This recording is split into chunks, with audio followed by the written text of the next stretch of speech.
उपक्रमासाठी महाविद्यालयातील शिक्षक अनिल वाघ, चेतन मराठे, अविनाश सोनोने, कुंदन पाटील, प्रीती पाटील, भटू भामरे, नरेंद्र गव्हाणे, समीर शेख, वंदना माळी यांनी विशेष परिश्रम घेतले। आज या ठिकाणी उत्सव कलेचा आणि संस्कृतीचा या अंतर्गत इको फ्रेंडली गणपती वर्कशॉप आम्ही आमच्या कला महाविद्यालयात आयोजित केलेला आहे। यामध्ये आमच्या कला महाविद्यालयातील विद्यार्थी आणि इतर शाळेचे विद्यार्थी असा सहभाग घेतलेला आहे। आमचा इको फ्रेंडली गणपती वर्कशॉप घेण्याचा उद्देश असा आहे की पर्यावरणाचं रक्षण व्हावं।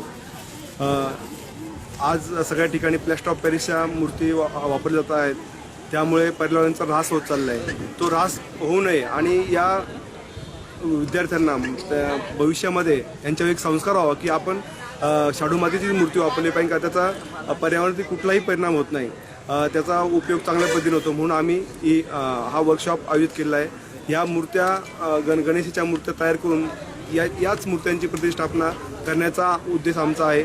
या माध्यमातून आम्ही अशी कार्यशाळा घेतलेली आहे।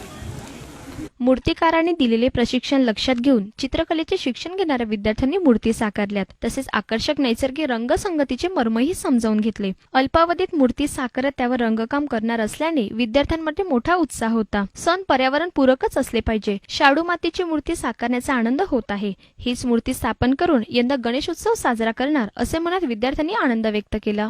आणि आज आमच्या कॉलेजमध्ये आम्हाला प्रशिक्षण देण्यात येते की गणपती शाडू मातीचा गणपती कसा तयार करायचा आणि त्या शाडू मातीचा गणपती हा एक असा आहे की ज्याच्यामुळे पर्यावरणाला काहीच हानी होणार नाही, त्याच्यामुळे वातावरण पण चांगलं राहील आणि आम्हाला प्रत्येक गोष्टीचं मार्गदर्शन इथे करण्यामध्ये येतं। आणि शाडू माती ही अशी माती की त्याच्यामुळे काहीच पर्यावरणाला काही हानी वगैरे होत नाही।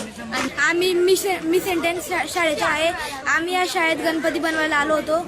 आम्हाला शाडू मातीचा गणपती बनवायला शिकवलं व आम्हाला खूप मजा आली व आम्ही खूप छान छान गणपती तयार केले। हा गणपती शाडू मातीचा आहे व हा गणपती पाण्यात